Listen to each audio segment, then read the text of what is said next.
28 జనవరికి సంబంధించి సుప్రీంకోర్టు వజ్రోత్సవాలు అనేవి జరుగుతూ ఉన్నాయి. ఈ వజ్రోత్సవాలను ఎవరు ప్రారంభించారు, సుప్రీంకోర్టుకి సంబంధించినటువంటి చరిత్ర ఏంటి, ఇందులో తెలుగువారి ప్రాముఖ్యత ఏంటి, ఇలాంటి అంశాలను మనం ఈ టాపిక్లో నేర్చుకుంటాం. ఇక భారతదేశపు మొట్టమొదటి ఏఐ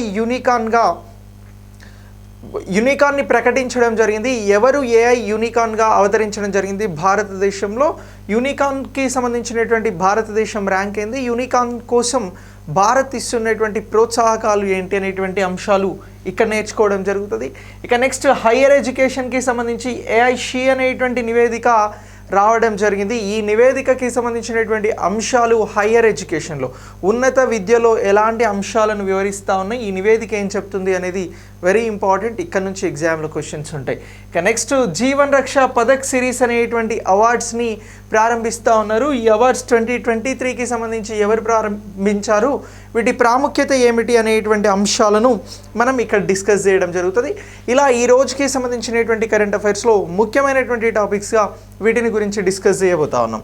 ఇక నెక్స్ట్ మన మెంటర్షిప్ ప్రోగ్రామ్ 2024ని తీసుకురావడం జరిగింది. ఇందులో రెగ్యులర్ షెడ్యూల్స్, ఎగ్జామ్స్, మెటీరియల్స్, వాటికి సంబంధించినటువంటి ఎక్స్ప్లెనేషన్ ఉంటుంది. ఇది మొత్తం 100 రోజుల ప్రణాళికతో మీకు అందించడం జరుగుతూ ఉంది. 2024లో వచ్చేటువంటి నోటిఫికేషన్ ముఖ్యంగా గ్రూప్ 1, గ్రూప్ 2, ఈఓ, సిడిపిఓకి సంబంధించినటువంటి మెంటర్షిప్ ప్రోగ్రామ్ అనేది దీని ద్వారా రన్ అవుతుంది. సో ఇది కావాలనుకుంటే మీరు ఐకాన్ ఇండియా యాప్ని డౌన్లోడ్ చేసుకొని దాని ద్వారా రిజిస్టర్ అవ్వచ్చు.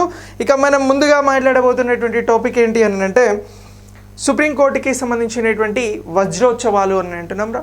బేసిక్గా ఈ వజ్రోత్సవాలకి సంబంధించినటువంటిది ఇటీవల ఎప్పుడు జరిగింది, సుప్రీంకోర్టుకి సంబంధించినటువంటి వజ్రోత్సవాల సెలబ్రేషన్ ఎప్పుడు జరిగింది, దీనిని ఎవరు ప్రారంభించారు, ఇలాంటి క్వశ్చన్స్ అనేవి మనకి ఎగ్జామినేషన్ పాయింట్ ఆఫ్ వ్యూలో రావడం జరుగుతుంది.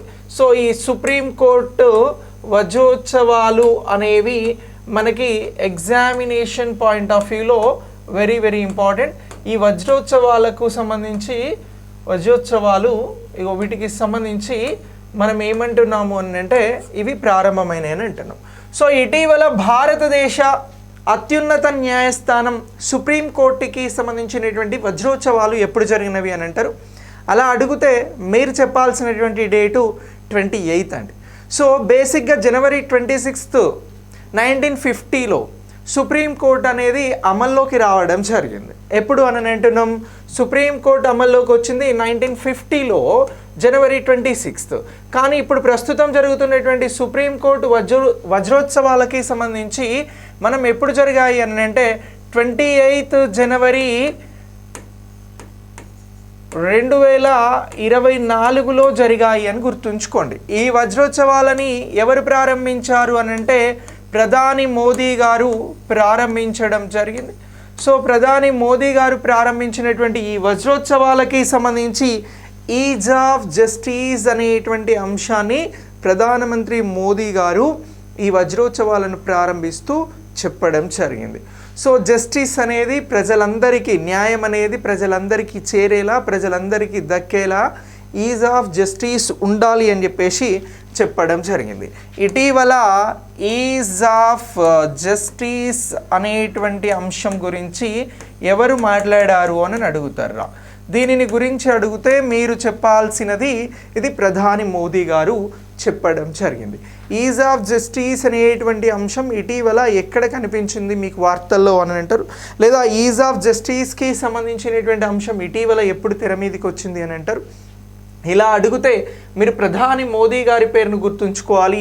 ఏ సందర్భంగా ఈజ్ ఆఫ్ జస్టిస్ అనేటువంటి అంశం గురించి మోదీ గారు ప్రస్తావించారు అని అంటే, ఇది సుప్రీంకోర్టు వజ్రోత్సవాలకి సంబంధించి 28 జనవరి 2024న ఈ వజ్రోత్సవాలను ప్రారంభించిన సందర్భంగా ఈజ్ ఆఫ్ జస్టిస్ అనేటువంటి అంశం గురించి ప్రస్తావించడం జరిగింది అని ఆన్సర్ చేయాల్సి ఉంటుంది. సో ఇలా ఈ వజ్రోత్సవాలకి సంబంధించి 75 ఇయర్స్ సెలబ్రేషన్స్ రా. ఇవి ఎన్ని ఇయర్స్కి సంబంధించినటువంటి సెలబ్రేషన్స్ అని అంటున్నాం, 75 ఇయర్స్కి సంబంధించినటువంటి సెలబ్రేషన్సే ఈ సుప్రీంకోర్టుకి సంబంధించినటువంటి వజ్రోత్సవాల సెలబ్రేషన్స్. బేసిక్గా సుప్రీంకోర్టు ఎప్పుడు అమల్లోకి రావడం జరిగింది అని అంటే 1950 జనవరి 26న అమల్లోకి వచ్చిందిరా. కానీ సుప్రీంకోర్టుకి సంబంధించినటువంటి మొట్టమొదటి సెషన్ జరిగింది ఎప్పుడు అని అంటే 28th జనవరి. ఎప్పుడు అని అంటున్నాం?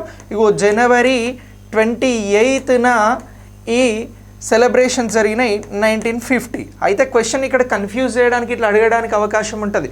సుప్రీంకోర్టు స్థాపించబడింది ఎప్పుడు అని అంటే 26th జనవరి 1950 అని చెప్పాలి. సుప్రీంకోర్టు మొదటి అంటే సుప్రీంకోర్టు ప్రారంభం మొదటి సెషన్ ఎప్పుడు జరిగింది అని అంటే ఇగో 1950 జనవరి 28 అని చెప్పేసి చెప్పాల్సి ఉంటుంది. ఈ రెండింటికి ఇంత వ్యత్యాసం ఉంది. క్వశ్చన్ ఎలా ఇస్తున్నారు అనేది మనం ప్రాపర్గా అబ్జర్వ్ చేయాలి. సో అలా అబ్జర్వ్ చేసినప్పుడు దీంట్లో 2 క్వశ్చన్స్ క్రియేట్ చేసుకోవచ్చు. సుప్రీంకోర్టు స్థాపించబడింది 1950 జనవరి 26th. సుప్రీంకోర్టు మొదటి డే సెషన్ జరిగింది 28th జనవరి 1950. ఈ రెండింటికి మధ్యన వ్యత్యాసం ఉన్నది. ఈ అంశాన్ని గుర్తుంచుకోండి.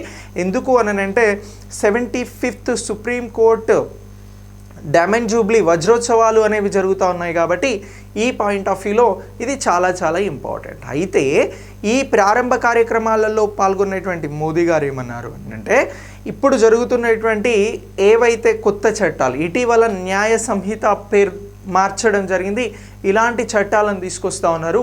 ఇలా తీసుకొస్తున్నటువంటి ఈ చట్టాలు న్యాయపరమైనటువంటి విధానాలు నెక్స్ట్ 25 ఇయర్స్కి చట్టాలను న్యాయ వ్యవస్థను ఇంకా స్ట్రాంగ్ చేస్తాయి అని చెప్పేసి మాట్లాడడం జరిగింది. రానున్న 25 ఇయర్స్కి సంబంధించి న్యాయపరమైనటువంటి అంశాలలో భారత్ అడ్వాన్స్ అవుతుంది అనేటువంటి అంశాలను మోదీ గారు మాట్లాడడం జరిగింది. ఇలా ఈ అంశం అనేది మన కరెంట్ ఇష్యూగా కనబడుతున్నటువంటి అంశం.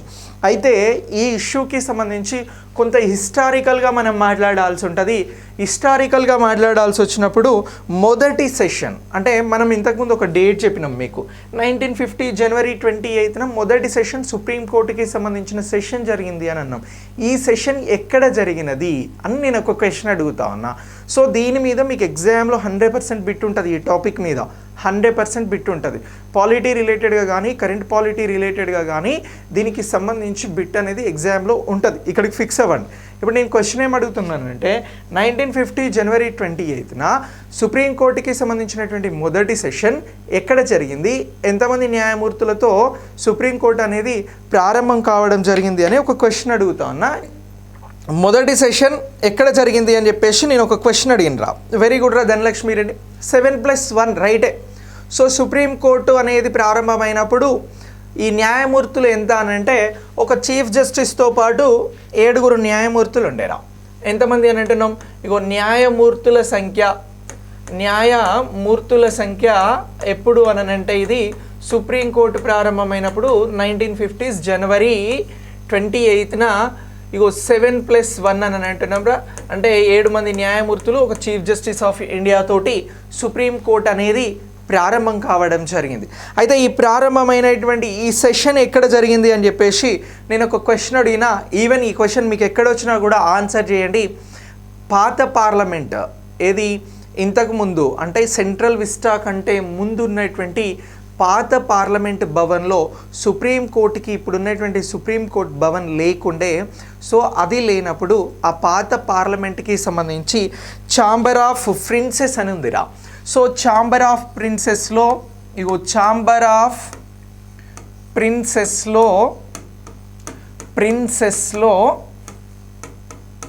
మొదటి సెషన్ నిర్వహించుకోవడం జరిగిందిరా. ఏ సెషన్ అని అంటున్నాం? మొదటి సెషన్ నిర్వహణ అనేది జరిగింది. సో ఇలా మొదటి సెషన్ సుప్రీంకోర్టుకి సంబంధించి 28th జనవరి 1950 సమావేశం ఎక్కడ జరిగినది అని అంటే పాత పార్లమెంట్. ఈ ప్రిన్సెస్ ఆఫ్ ఛాంబర్ ఎక్కడ ఉంటుంది అని అంటున్నాం? ఛాంబర్ ఆఫ్ ప్రిన్సెస్ అని అంటే పాత పార్లమెంట్ భవన్లో ఉంటుంది. సో ఈ పాత పార్లమెంట్ భవన్లో ఈ 7+1 న్యాయమూర్తులతో మొదటి సెషన్ అనేది ఛాంబర్ ఆఫ్ ప్రిన్సెస్ పాత పార్లమెంట్ భవన్లో నిర్వహించడం జరిగింది అనేటువంటి అంశాన్ని మీరందరూ కూడా చాలా క్లియర్గా గుర్తుంచుకోవాల్సి ఉంటుందిరా. సో మరి ప్రస్తుతం న్యాయమూర్తుల సంఖ్య ఎంత అని అంటే 34 అని చెప్పేసి గుర్తుంచుకోండి. ఇది ప్రస్తుత న్యాయమూర్తుల సంఖ్య. ఇది వెరీ వెరీ ఇంపార్టెంట్. ప్రస్తుత న్యాయమూర్తులకి సంబంధించినటువంటి అంశంలో మిమ్మల్ని క్వశ్చన్ అడిగితే ఇగో ఈ అంశాన్ని మీరు క్లియర్గా ఆన్సర్ చేయాల్సి ఉంటుంది. ఎగ్జామినేషన్ పాయింట్ ఆఫ్ వ్యూలో ఇది వెరీ వెరీ ఇంపార్టెంట్. స్టార్టింగ్ న్యాయమూర్తుల సంఖ్య ఎంత అని అంటే మనం చెప్తున్నటువంటి ఆన్సర్ 7+1 అని అంటున్నాం. ప్రస్తుత న్యాయమూర్తుల సంఖ్య ఎంత అని అంటే 34 అని అంటున్నాం. సో ఇలా ఈ అంశం అనేది వెరీ వెరీ ఇంపార్టెంట్గా గుర్తుంచుకోండి. ఎగ్జామినేషన్ పాయింట్ ఆఫ్ వ్యూలో దీనికి సంబంధించి మనల్ని ఎగ్జామ్లో క్వశ్చన్ అడగడానికి అవకాశం ఉంటుందిరా. ఇక మొట్టమొదటిసారి అంటే సుప్రీంకోర్టు 1950లో స్టార్ట్ అయినప్పుడు పని దినాల సంఖ్య ఎంతగా ఉండేది అని అంటే కేవలం సంవత్సరానికి 28 రోజులు మాత్రమే ఉండేదిరా. ఎన్ని రోజులు అని అంటున్నాం? ఇగో ఏడాదికి 28 రోజులు మాత్రమే ఉండేది. ఏది సుప్రీంకోర్టు పని దినాల మీద ఏమైనా క్వశ్చన్ అడిగారు అనుకోండి, ఈ అంశాన్ని గుర్తుంచుకోండి. ఏమని అంటున్నాం? సుప్రీంకోర్టు పని దినాల పైన క్వశ్చన్ అడిగితే మనం గుర్తుంచుకోవాల్సినటువంటి అంశం రా సుప్రీంకోర్టు పని దినాలు. సో మొదట్లో అంటే 1950స్లో సుప్రీంకోర్టు ప్రారంభమైనప్పుడు కేవలం 28 రోజులు మాత్రమే సుప్రీంకోర్టు అనేది పనిచేసేదిరా. కానీ ప్రస్తుతం ఈ సుప్రీంకోర్టుకి సంబంధించినటువంటి అంశాలలో ఇప్పుడు ఏడాదికి ఎన్ని రోజుల పాటు ఇది పనిచేస్తూ ఉంది అని అంటే 190 రోజుల పాటు పనిచేయడం జరుగుతూ ఉందిరా. సో ఇది తొలినాళ్ళలో అంటున్నాం. ఇప్పుడు ఎంత అని అంటే 190 డేస్ ప్రస్తుతం సుప్రీంకోర్టు అనేది వర్క్ చేయడం జరుగుతూ ఉంది. ఇలా సుప్రీంకోర్టు ఇచ్చేటువంటి ఆర్డర్స్ని భారతదేశ వ్యాప్తంగా అన్ని కోర్టులు ఫాలో చేయాల్సి ఉంటుంది. ఇక రాజ్యాంగాన్ని కాపాడేటువంటి అంశంలో సుప్రీంకోర్టుకి సంబంధించి చాలా కీలకమైనటువంటి పాత్ర ఉంటుంది. అయితే సుప్రీంకోర్టు ఇచ్చినటువంటి 2 కీలకమైనటువంటి తీర్పులు ఎప్పటికీ మనం కోట్ చేస్తూ ఉంటాం. ఇవి రాజ్యాంగానికి సంబంధించినటువంటి కేసులు. ఆ కేసులు ఏమిటి అని చెప్పేసి అడగడానికి కూడా అవకాశం ఉంటుంది. ఇటీవల సుప్రీంకోర్టు వజ్రోత్సవాలు జరిగినాయి. సుప్రీంకోర్టు ఇచ్చినటువంటి 2 అత్యంత కీలకమైనటువంటి తీర్పులని గుర్తించండి అని అడుగుతారు. సుప్రీంకోర్టు చాలా కేసులు ఇచ్చినవి. ఇందులో ఒక కేసు ఇటీవల 50 సంవత్సరాలను కూడా పూర్తి చేసుకోవడం జరిగింది.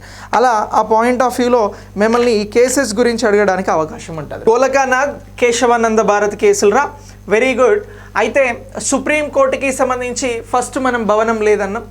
చార్లెస్ ఆఫ్ ప్రిన్సెస్లో ఇది ఫస్ట్ పని దినాలను ప్రారంభించింది అని అన్నాం. సో కేసెస్ గురించి కూడా మాట్లాడదాం. అయితే ఇక్కడ సుప్రీంకోర్టుకి సంబంధించి 1954 అక్టోబర్ 29 రా. సో ఈ డేట్న ఏం చేసిరు అని అంటే సుప్రీంకోర్టు ప్రస్తుతం ఉన్నటువంటి తిలక్ మార్గ్లో ఉంటుందిరా ఇది. దీనికి సంబంధించి ఢిల్లీలో ఎక్కడనంటున్నాం? న్యూఢిల్లీకి సంబంధించి తిలక్ మార్గులో ఏముంటుంది అని అంటే సుప్రీంకోర్టు ఉంటుందిరా. సో ఈ సుప్రీంకోర్టుకి సంబంధించి 17 ఎకరాల విస్తీర్ణంలో దీని నిర్మాణం అనేది జరిగింది. సో ఈ సుప్రీంకోర్టుకి సంబంధించి 1954 ఆగస్టు 29న దీనికి శంకుస్థాపన చేసింది ఎవరు అని అంటే అప్పటి ఫస్ట్ రాష్ట్రపతిరా, మొదటి రాష్ట్రపతిగా ఉన్నటువంటి రాష్ట్రపతిగా పనిచేసినటువంటి రాజేంద్ర ప్రసాద్ గారు. ఎవరు అని అంటున్నాం? రాజేంద్ర ప్రసాద్ గారు దీనికి శంకుస్థాపన చేయడం జరిగిందిరా. సో ఇలా ఈ అంశాన్ని గుర్తుంచుకోండి. మరి దీని ఇనాగరేషన్ ఎప్పుడు జరిగింది సార్? సుప్రీంకోర్టు ఎప్పుడు ప్రారంభమైంది సార్? ఈ భవన నిర్మాణం ఎప్పుడు పూర్తయింది సార్ అని అంటే 1958లో పూర్తవ్వడం జరిగిందిరా. ఏ డేట్న అని అంటే ఆగస్టు 4న అని చెప్పేసి గుర్తుంచుకోండి. సో శంకుస్థాపన జరిగినటువంటి తేదీ ఏమో మనం దీనిని గుర్తుంచుకోవాల్సి ఉంటుందిరా. ఇది శంకుస్థాపన జరిగినటువంటి తేదీ. ఇక నెక్స్ట్ ప్రారంభమైనటువంటి తేదీ ఎప్పుడు అని చెప్పేసి కూడా అడిగితే ప్రారంభమైనటువంటి తేదీగా మనం గుర్తించాల్సినది 1958 ఆగస్టు 4వ తేదీ అని చెప్పేసి గుర్తుంచుకోండి. సో ఇలా మళ్ళీ దీనిని ప్రారంభించింది ఎవరు అని అంటే అప్పటి రాష్ట్రపతిగా ఉన్నటువంటి రాజేంద్ర ప్రసాద్ గారేరా. సో ఇలా ఇగో ఈ అంశం ఇంపార్టెంట్ మనకి ఎగ్జామినేషన్ పాయింట్ ఆఫ్ వ్యూలో. సో మిమ్మల్ని ఒకవేళ ఈ సుప్రీంకోర్టు అంశాలను పరిగణించండి అని అంటారు. సుప్రీంకోర్టు స్థాపించబడినదేమో 1950 జనవరి 26. సుప్రీంకోర్టు పని ప్రారంభించింది 28 జనవరి 1950. సుప్రీంకోర్టుకి భవన నిర్మాణ శంకుస్థాపన జరిగింది 1954 అక్టోబర్ 29. సుప్రీంకోర్టు ప్రారంభమైనటువంటి ఇప్పుడున్నటువంటి భవనం ప్రారంభమైనటువంటిది 1958 ఆగస్టు 4 అనేటువంటి డేట్స్ని గుర్తుంచుకోండి. Very very important. క్వశ్చన్ ఏ విధంగా వచ్చినా మీరు ఏ విధంగా అడిగినా ఆన్సర్ చేయగలిగేలా ఈ కాంటెంట్ అంతా కూడా మీకు ఉపయోగపడుతుంది అని చెప్పేసి గుర్తుంచుకోవాల్సి ఉంటుందిరా. ఇక ఈ సుప్రీంకోర్టుని ప్రారంభిస్తూ ఏమన్నాడు అని అంటే రాజేంద్ర ప్రసాద్ గారు, మొదటి రాష్ట్రపతి గారు, ఇది న్యాయ దేవాలయము అని చెప్పేసి సంబోధించడం జరిగింది. ఇక సుప్రీంకోర్టుకి సంబంధించినటువంటి చిహ్నంగా అశోకుడికి సంబంధించినటువంటి సారానాథ్లోని స్తూపం నుంచి ధర్మచక్రాన్ని స్వీకరించడం జరిగింది. ఇది కూడా ఇంపార్టెంట్. ఏమైనా నేను చాలా మైక్రో లెవెల్లో క్వశ్చన్ అడిగినప్పుడు ఇలాంటివి నీకు ఇంపార్టెంట్గా ఉపయోగపడతాయి అనేటువంటి అంశాన్ని గుర్తుంచుకోండిరా. ఇక నెక్స్ట్ మీరు అడిగినట్లు ఆన్సర్ చేయగలిగిరు. 2 కేసులు కీలకము అని అంటున్నాం. ఒకటి 1973లో వచ్చినటువంటి కేశవానంద భారతి కేసురా. ఈ కేశవానంద భారతి కేసు మీద మీకు 100% ఎగ్జామ్లో క్వశ్చన్ ఉంటుంది, ప్రత్యేకంగా ఎక్స్క్లూజివ్గా పాలిటీ రిలేటెడ్గా. ఈ కేసు ఇటీవల 50 సంవత్సరాలను పూర్తి చేసుకోవడం జరిగింది. ఈ కేసు అనేది వెరీ వెరీ ఇంపార్టెంట్ రా. ఈ కేసుకి సంబంధించి, కేశవానంద భారతి కేసుకి సంబంధించి రాజ్యాంగ మూలాన్ని మార్చనవసరం లేదు అని చెప్పేసి, మార్చడానికి వీల్లేదు అని చెప్పేసి కోర్టు తీర్పునిచ్చినటువంటి అంశాన్ని గుర్తుంచుకోండి. కేశవానంద భారతి తీర్పు ముఖ్యమైన ఉద్దేశం ఏంటి అని చెప్పేసి అడిగితే సింగిల్ వర్డ్లో చెప్పండి, రాజ్యాంగ మూల స్వరూపాన్ని మార్చకూడదు, మూలాన్ని లేదా మూల స్వరూపాన్ని మార్చకూడదు అని చెప్పేసి ఈ కేసులో తీర్పునివ్వడం జరిగిందిరా. మార్చకూడదు అని చెప్పేసి తీర్పునిచ్చారు. ఈ తీర్పుని ఎంతమంది ఓట్ చేస్తూ ఇవ్వడం జరిగింది అని అడుగుతారు. సో ఈ సవరణకి సంబంధించి, ఈ తీర్పుకి సంబంధించి 7-6 మెజారిటీ తోటి ఈ తీర్పు అనేది వచ్చిందిరా. ఎంత అని అంటే 7-6 మెజారిటీ తోటి ఈ తీర్పు అనేది రావడం జరిగింది. ఇలా ఈ తీర్పు అనేది సుప్రీంకోర్టు ఇచ్చినటువంటి గొప్ప గొప్ప తీర్పుల్లో అత్యంత స్థానంలో, మొదటి స్థానంలో ఉండేటువంటి తీర్పుగా ఈ తీర్పుకి సంబంధించి మీరు గుర్తించాల్సి ఉంటుందిరా. సో ఈ మెజారిటీ తోటి ఇచ్చినటువంటి ఈ తీర్పుని మనం ఇలా గుర్తించాల్సి ఉంటుంది. మరి ఈ తీర్పును ఎంతమంది సభ్యులతో కూడినటువంటి ధర్మాసనం ఇచ్చింది అని చెప్పేసి కూడా అడుగుతారా. ఈ తీర్పును ఎంతమంది ధర్మాసనంతో కూడినటువంటి వారు ఇవ్వడం జరిగింది అని అంటే 13 మంది సభ్యులతో. ఎంతమంది అని అంటున్నాంరా? 13 మంది న్యాయమూర్తులతో కూడినటువంటి ధర్మాసనం ఇవ్వడం జరిగింది. న్యాయమూర్తులతో కూడిన ధర్మాసనం ఇవ్వడం జరిగింది. ఇందులో ఒక తెలుగు న్యాయమూర్తి ఉంటాడు, ఆయన పేరేమిటి అని చెప్పేసి కూడా మిమ్మల్ని అడుగుతారు. అలా అడిగితే జస్టిస్ పి జగన్మోహన్ రెడ్డి గారి పేరుని గుర్తుంచుకోవాలరా. కేశవానంద భారతి కేసులో తెలుగువారు ఈ 13 మంది న్యాయమూర్తుల్లో ఒకరిగా వ్యవహరించడం జరిగింది. ఆయన పేరేమిటి అని అంటే పి జగన్మోహన్ రెడ్డి అని చెప్పేసి గుర్తుంచుకోండి. పి జగన్మోహన్ రెడ్డి అని చెప్పేసి గుర్తుంచుకోండి, వెరీ వెరీ ఇంపార్టెంట్. సో ఇలా పి జగన్మోహన్ రెడ్డి గారి ద్వారా ఈ తీర్పు, ఈయన ఈ తీర్పునిచ్చినటువంటి న్యాయమూర్తులకి సంబంధించినటువంటి వారిలో కీలకంగా వ్యవహరించడం జరిగింది. ఇలా ఈ తీర్పుకి సంబంధించి ఇంపార్టెంట్ రా. ఇక నెక్స్ట్ 1967లో మరొక తీర్పు వచ్చింది, అదే గోలకానాథ్ కేసు రా. సో ఈ కేసు దేనిని గురించి చెప్తా ఉంది, ఒకసారి మీ ఆన్సర్ని కమెంట్ బాక్స్లో పోస్ట్ చేయండి. సో గోలకానాథ్ కేసుకి సంబంధించి ఏం చెప్పింది అని అంటే, రాజ్యాంగం కల్పించినటువంటి ప్రాథమిక హక్కులను తొలగించడానికి వీలు లేదు అని చెప్పేసి స్పష్టం చేసినటువంటి కేసే గోలకానాథ్ కేసురా. ఇది మనం 1967 అని అంటున్నాం. సో ఈ 1967లో గోలకానాథ్ కేసు అనేది, గోలకానాథ్ కేసు అనేది వచ్చిందిరా. సో ఈ గోలకానాథ్ కేసు ఏం చెప్తుంది అని అంటే, రాజ్యాంగం మనకు కొన్ని ప్రాథమిక హక్కులను కల్పించిందిరా. సో రాజ్యాంగం కల్పించినటువంటి ప్రాథమిక హక్కులను తొలగించవద్దు అని చెప్పేసి చెప్తా ఉంది. ప్రాథమిక హక్కులు తొలగించవద్దు అని చెప్తున్నదే ఈ కేసు. సో ఇలా ఈ 2 కేసులను మీరు గుర్తుంచుకోవాలి. ఒకటేమో రాజ్యాంగ మూలాన్ని మార్చవద్దు అని చెప్తున్నటువంటి కేసు కేశవానంద భారతి కేసు. రెండోదేమో గోలకానాథ్కి సంబంధించినటువంటి కేసు, రాజ్యాంగం ద్వారా కల్పించబడినటువంటి ప్రాథమిక హక్కులను తొలగించడానికి వీలు లేదు అని చెప్పేసి చెప్తున్నటువంటి కేసు. ఈ కేసుగా గుర్తుంచుకోవాలి. ఇలా ఈ అంశాలు అనేవి మనకి వెరీ వెరీ ఇంపార్టెంట్. దీనికి సంబంధించి మిమ్మల్ని ఎగ్జామినేషన్ పాయింట్ ఆఫ్ వ్యూలో ఏమన్నా క్వశ్చన్ అడిగితే ఇవన్నీ కూడా ముఖ్యమైనటువంటి అంశాలుగా గుర్తించాల్సి ఉంటుందిరా. ఓకే, సో మరి దీనికి సంబంధించి మనం ఈ 2 కేసులు సుప్రీంకోర్టు వజ్రోత్సవాల సందర్భంగా కీలకమైనటువంటి కేసులుగా డిస్కస్ చేయడం జరుగుతూ ఉంది. ఇక నెక్స్ట్ దీనిని తర్వాత మనం మరొక అంశం ఏం మాట్లాడదాము అని అంటే సుప్రీంకోర్టులో తెలుగు వారికి సంబంధించినటువంటి పాత్రను గురించి మాట్లాడదాం. సుప్రీంకోర్టుకి సంబంధించినటువంటి తెలుగువారి పాత్ర ఏమిటి అనేది ఎగ్జామినేషన్లో క్వశ్చన్ అడగడానికి అవకాశం ఉంటుంది. ఎందుకంటే మనం తెలుగు లెవెల్గా అంటే స్టేట్ పిఎస్సిస్కి సంబంధించినటువంటి ఎగ్జామ్స్ రాయబోతున్నాం కాబట్టి. అయితే మిమ్మల్ని అందరినీ కూడా ఒక క్వశ్చన్ అడుగుతా, వెరీ సింపుల్ క్వశ్చన్. సుప్రీంకోర్టులో మొత్తం ప్రధాన న్యాయమూర్తులు ఎంతమంది చేసినారా? 50 మంది డివై చంద్రచూడ్ తోటి. అయితే సుప్రీంకోర్టులో ఇప్పటివరకు ఎంతమంది న్యాయమూర్తులుగా వర్క్ చేయడం జరిగింది? ఓకే, క్వశ్చన్ అర్థమైంది కదా. ప్రధాన న్యాయమూర్తులు ఎంత అని అంటే మనం ఆన్సర్ చేస్తాం. సుప్రీంకోర్టులో ఇప్పటివరకు న్యాయమూర్తులు ఎంతమంది? Post your answer. సో సుప్రీంకోర్టులో ఇప్పటి వరకు న్యాయమూర్తులు ఎంతమంది సేవలు అందించడం జరిగింది? Yes, very good. సో సుప్రీంకోర్టుకి సంబంధించి న్యాయమూర్తులను గురించి ఒకసారి మాట్లాడదాం రా. ఇగో న్యాయమూర్తులు అని అంటున్నాం, ప్రధాన న్యాయమూర్తులు అని అంటున్నాం. సో ఇప్పుడు సుప్రీంకోర్టుకి సంబంధించినటువంటి న్యాయమూర్తులు ఇప్పటి వరకు ఎంతమంది సేవలు అందించడం జరిగింది అని అంటే 191 మంది న్యాయమూర్తులుగా సేవలు అందించడం జరిగిందిరా.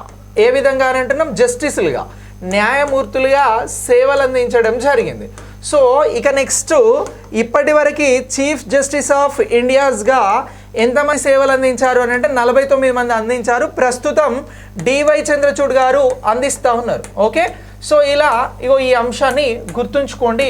మిమ్మల్ని సుప్రీంకోర్టు పాయింట్ ఆఫ్ వ్యూలో ఏ విధంగా క్వశ్చన్ అడిగినా ఇగో ఇక్కడ నుంచి క్వశ్చన్ అనేది మనం చెప్తున్నటువంటి పాయింట్ ఆఫ్ వ్యూలో మిమ్మల్ని ఎగ్జామ్లో క్వశ్చన్ అడగడానికి అవకాశం ఉంటుందిరా. సో ఇప్పుడు మొత్తం న్యాయమూర్తులు ఇప్పటివరకు ఎంతమంది సేవలు అందించారు అని అంటే 191 మంది అని అంటున్నాం. ఇది బేసిక్గా మనం తక్కువ కాన్సన్ట్రేషన్ చేసేటువంటి ఏరియా, కానీ ఎక్కువ కాన్సన్ట్రేషన్ చేసేటువంటి area chief justice of India గురించి. కొంచెం ఎగ్జామినర్ తిక్క ఉండి క్వశ్చన్ ఇక్కడ నుంచి ఇస్తే ఇది కూడా మీరు ఆన్సర్ చేయాలి, రైట్. సుప్రీంకోర్టులో ఇప్పటి వరకు ఎంతమంది న్యాయమూర్తులు సేవలు అందించారు అని అంటే 191 మంది. ప్రస్తుతం సుప్రీంకోర్టుకి ఎంతమంది చీఫ్ జస్టిస్ ఆఫ్ ఇండియాగా వ్యవహరించారు అని అంటే 50 మంది. సో ఇలా ఇగో ఈ అంశం అనేది ఇంపార్టెంట్ అంశంగా గుర్తుంచుకోండి, ఎగ్జామినేషన్లో వెరీ వెరీ ఇంపార్టెంట్. అయితే ఇందులో ఇద్దరు తెలుగువారు సీజేఎల్రా అంటే చీఫ్ జస్టిస్ ఆఫ్ ఇండియాగా వ్యవహరించడం జరిగింది. చీఫ్ జస్టిస్ ఆఫ్ ఇండియాగా సుప్రీంకోర్టుకి వ్యవహరించినటువంటి ఇద్దరు పేర్లను గుర్తించండి అని అంటే మనం ఇద్దరు పేర్లకి సంబంధించి ఒకరు జస్టిస్ కోక సుబ్బారావు గారి పేరు గుర్తించాలిరా, మరొకరు వచ్చి ఎన్వి రమణ గారు. ఎన్వి రమణ గారు ఇటీవల కాలంలో చేయడం జరిగింది. సో ఇద్దరి పేర్లను గుర్తించాలి. ఒకరు ఎవరని అంటున్నాం? జస్టిస్ కోక సుబ్బారావు గారు. ఓకే, చీఫ్ జస్టిస్ ఆఫ్ ఇండియాగా తెలుగువారి నుంచి చేసింది ఎవరు అని అంటే చీఫ్ జస్టిస్ ఆఫ్ ఇండియాగా తెలుగువారి నుంచి చేసింది ఒకరు ఎవరు అని అంటే కోక సుబ్బారావు అని అంటున్నాం. జస్టిస్ కోక సుబ్బారావు అని అంటున్నాం. సో ఇలా ఇగో ఈయన పేరుని గుర్తుంచుకోండి, వెరీ వెరీ ఇంపార్టెంట్. ఇక రెండోది ఎవరు sir chief justice of India చేసింది అని అంటే ఎన్వి రమణ గారు రా.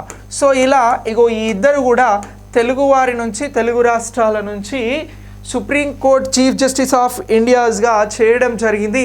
ఈ అంశం అనేది వెరీ వెరీ ఇంపార్టెంట్గా గుర్తుంచుకోండి. Okay, right. ఇక ఎన్వి రమణ గారు, కోక సుబ్బారావు గారు చేశారు. అయితే కోక సుబ్బారావు గారు ఈ చీఫ్ జస్టిస్ ఆఫ్ ఇండియా పదవికి రాజీనామా చేయడం జరిగిందిరా. చీఫ్ జస్టిస్ ఆఫ్ ఇండియాగా ఒక 4 నెలల ముందు రాజీనామా చేసి ఈయన ఏ పదవికి కాంటెస్ట్ చేశాడు అని అంటే రాష్ట్రపతి పదవి కోసం ఈయన పోటీ చేయడం జరిగింది. భారతదేశంలో తెలుగు రాష్ట్రాల నుంచి చీఫ్ జస్టిస్ ఆఫ్ ఇండియాగా పనిచేసి ఎవరు రాష్ట్రపతిగా పోటీ చేసేందుకు చీఫ్ జస్టిస్ ఆఫ్ ఇండియాకి 4 నెలల ముందు రాజీనామా చేశారు అని అంటే ఇగో కోక సుబ్బారావు గారి పేరుని గుర్తుంచుకోండి.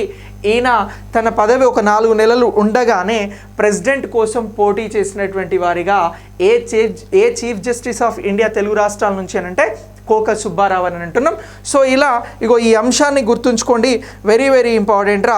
ఇక తెలుగు జస్టిస్లు మొత్తం ఎంతమంది ఇప్పటివరకు దీనికి సంబంధించి పనిచేయడం జరిగింది, తెలుగువారిలో మొత్తం ఎంతమంది ఉన్నారు అని అంటే తెలుగువారికి సంబంధించి P Satyanarayana Raju, justice Jaganmohan Rao, Chinnappa Reddy, K Ramaswamy, justice Jayachandar Reddy, Jeevan Reddy, ఇలా చాలామంది కూడా తెలుగువారు దీనికోసం పనిచేయడం జరిగిందిరా. చీఫ్ జస్టిస్ ఆఫ్ ఇండియా కాకుండా న్యాయమూర్తులుగా, జస్టిస్లుగా సుప్రీంకోర్టులో వీరందరూ కూడా పనిచేసినటువంటి అంశాన్ని గుర్తించాల్సి ఉంటుందిరా.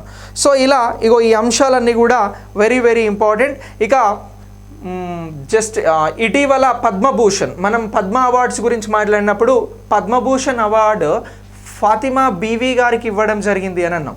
ఈ ఫాతిమా బీవీ గారు 1989లో సుప్రీంకోర్టుకు పనిచేసినటువంటి మొట్టమొదటి మహిళా న్యాయమూర్తిరా. జస్టిస్ గుర్తుంచుకోండి, సుప్రీంకోర్టు అనేది ఏర్పాటైన తర్వాత 39 ఏళ్ళ తర్వాత బీవీ ఫాతిమా గారు జస్టిస్గా వర్క్ చేయడం జరిగింది. ఈమె కేరళ రాష్ట్రానికి సంబంధించిన ఆవిడ. సో ఈవిడకి ఈ 2024 పద్మ అవార్డ్స్లో పద్మభూషణ్ అవార్డు ఇచ్చిరు. ఈ అంశం కూడా వెరీ వెరీ ఇంపార్టెంట్ సుప్రీంకోర్టు రిలేటెడ్గా మనం మాట్లాడినప్పుడు. ఇక నెక్స్ట్ బివి రత్న తర్వాత ఇక బివి నాగరత్న అని చెప్పేసి మనకి 2027లో సుప్రీంకోర్టుకి చీఫ్ జస్టిస్గా అవ్వబోతా ఉందిరా. సో అంటే ఒక 77 సంవత్సరాల తర్వాత ఎప్పుడు అని అంటున్నాం. ఇగో ఈ అంశాన్ని గుర్తుంచుకోండి. సుప్రీంకోర్టు మహిళలు అని అంటే ఒక 2 పేర్లు మీకు పక్కాగా గుర్తుండాలి. సో ఈ క్వశ్చన్ని అడ్వాన్స్డ్గా అడగడానికి కూడా అవకాశం ఉంటుంది. సుప్రీంకోర్టుకి సంబంధించి మహిళల పాయింట్ ఆఫ్ వ్యూలో మిమ్మల్ని క్వశ్చన్ అడిగితే మీరు గుర్తుంచుకోవాల్సినటువంటి ఫస్ట్ పేరు ఏమిటి అని అంటే ఇగో ఫాతిమా బీవీ అని అంటున్నాం రా. ఈ ఫాతిమా బీవీ గారికి ఇగో 2 యాంగిల్స్లో దీని ఈ అంశాన్ని గుర్తుంచుకోవాల్సి ఉంటుంది. ఈ ఫాతిమా బీవీ గారు ఏంటి అని అంటే సుప్రీంకోర్టుకి సుప్రీంకోర్టు తొలి మహిళా న్యాయమూర్తిరా. మహిళా న్యాయమూర్తి గుర్తుంచుకోండి, వెరీ వెరీ ఇంపార్టెంట్. ఇగో ఈమెకి ఇటీవల ఏ అవార్డు ఇచ్చింది భారత ప్రభుత్వం అని అంటే భారతదేశంలో 3వ అత్యున్నత పౌర పురస్కారం పద్మభూషణ్ రా. సో ఇలా ఇగో ఈ పద్మభూషణ్ అనేటువంటిది ఈవిడకి రావడం జరిగింది. ఈ పేరుని గుర్తుంచుకోండి. ఇక నెక్స్ట్ 2వ పేరుగా మహిళలకి సంబంధించి మనం గుర్తుంచుకోవాల్సింది బివి నాగరత్న గారు రా. సో ఈ బివి నాగరత్న గారు ఏంటి అని అంటే 2027లో సుప్రీంకోర్టుకి అంటే రానున్నటువంటి 3 ఏళ్లలో సుప్రీంకోర్టుకి ఈవిడ చీఫ్ జస్టిస్ ఆఫ్ ఇండియాగా వ్యవహరించబోతా ఉన్నారు ఆమె సీనియారిటీని బట్టి. సో ఇలా ఇగో ఈ బివి నాగరత్న గారి పేరును మనం మహిళల పాయింట్ ఆఫ్ వ్యూలో గుర్తించాల్సి ఉంటుంది, వెరీ వెరీ ఇంపార్టెంట్. సో ఇలా ఈ అంశాలను మనం ఎగ్జామినేషన్ పాయింట్ ఆఫ్ వ్యూలో గుర్తుంచుకోవాల్సి ఉంటుంది రా. సుప్రీంకోర్టు ఓన్లీ ఎక్స్క్లూజివ్గా మహిళల గురించి అడిగితే ఈ పేర్లు అనేవి మనకు ముఖ్యమైనటువంటి పేర్లుగా మీరు గుర్తించాల్సి ఉంటుంది రా. Okay right. ఇక నెక్స్ట్ సుప్రీంకోర్టుకి సంబంధించి మనం ఏ కోర్టుకి వెళ్ళినా ఏ మూవీ చూసినా మనకు కళ్ళకి గంతలు కట్టి ఒక త్రాసు చిన్న పాపతో ఒక విగ్రహం కనబడుతుంది కదరా. దాన్ని ఇంట్రడ్యూస్ చేసింది ఎవరు, అది ఎప్పుడు వచ్చింది అనేటువంటి అంశాన్ని ఒకసారి ఇక్కడ క్లియర్ చేసుకుందాం. మీకు ఏమైనా తెలిస్తే మీ ఆన్సర్ని ఒకసారి కమెంట్ బాక్స్లో పెట్టండి. అందరికీ హాయ్, మీరందరూ కూడా ఒకసారి లైక్ చేయండి ఆ వీడియోను. క్లాస్ ఎలా ఉందో కూడా చెప్పండి, మీకు అర్థమవుతుందా లేదా కూడా చెప్పండి. ఏమైనా అర్థం కాకపోతే ఇంకా మంచిగా చెప్పే ప్రయత్నం చేస్తాం. వెరీ గుడ్ రా ధనలక్ష్మి. సో సర్వోన్నత న్యాయస్థానానికి సంబంధించి అంటే సుప్రీంకోర్టు బయట ఒక విగ్రహాన్ని ఏర్పాటు చేసిర్రా. బిడ్డను కాపాడే తల్లి లాంటి విగ్రహం అనేది ఉంటుంది. ఎప్పుడైనా సుప్రీంకోర్టుకు పోతే మీరు చూడండి.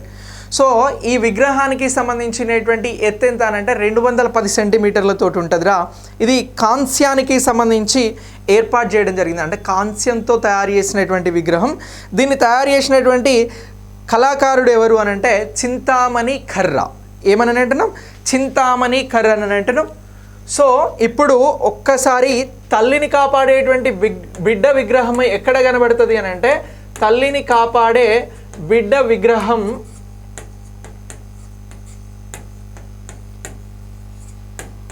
రైట్.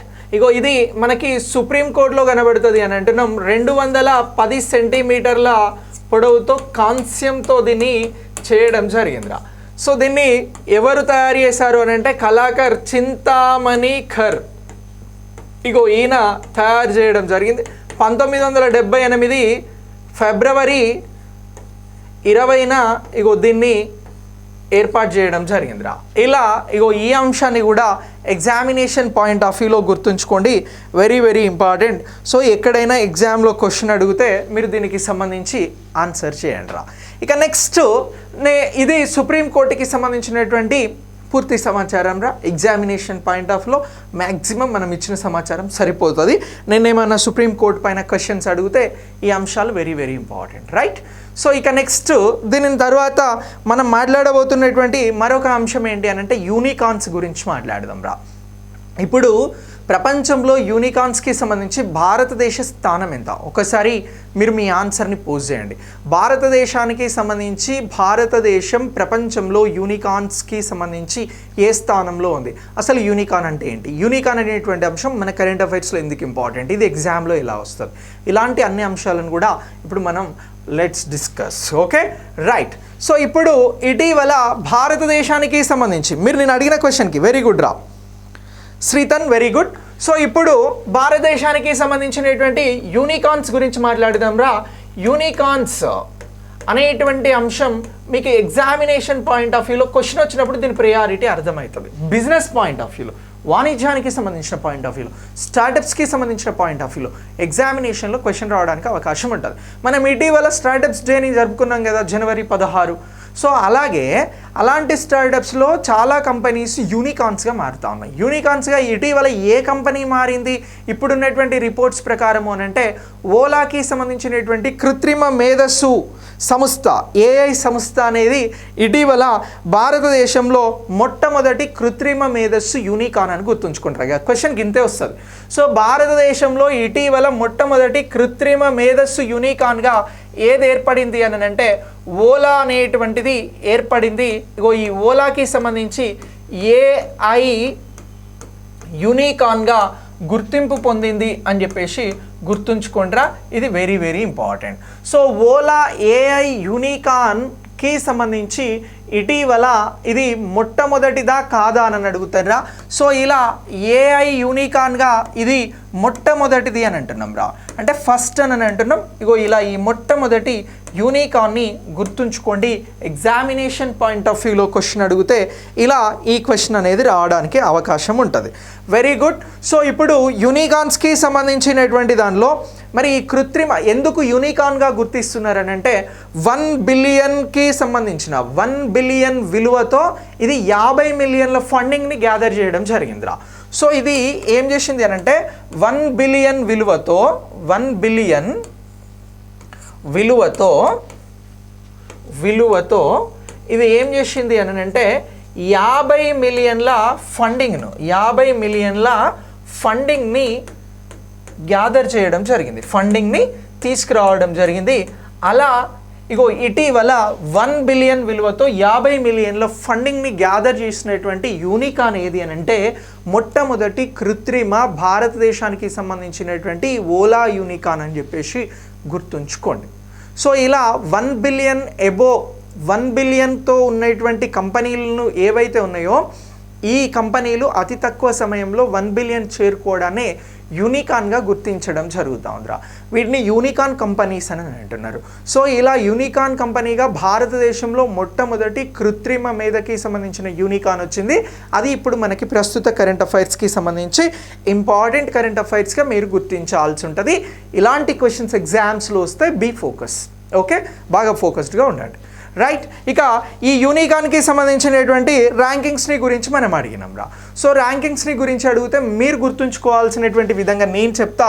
ఒకటి ఏమంటున్నాము అని అంటే మన మిత్రుడు చెప్పినట్టు ఇగో టాప్ యూనికార్న్స్ రా, ప్రపంచంలోనే టాప్ యూనికార్న్స్ ఏమిటి అని చెప్పేసి కూడా మిమ్మల్ని క్వశ్చన్ అడుగుతారు. టాప్ యూనికార్న్స్ కంట్రీస్, దేశాలను గుర్తించండి అని అడుగుతారు రా, దేశాలను జతపరచండి అని అడుగుతాడు. క్వశ్చన్ ఎలా అయినా ఇవ్వచ్చు. ఇలా అడిగితే మీరు ఆన్సర్ చేయాల్సింది ఏమిటి అని అంటే ఒక 3 దేశాల పేర్లు అయితే ప్రస్తుతం గుర్తుంచుకుంటారా. ఒకటి ఏమంటున్నాం, అమెరికా అని అంటున్నాం.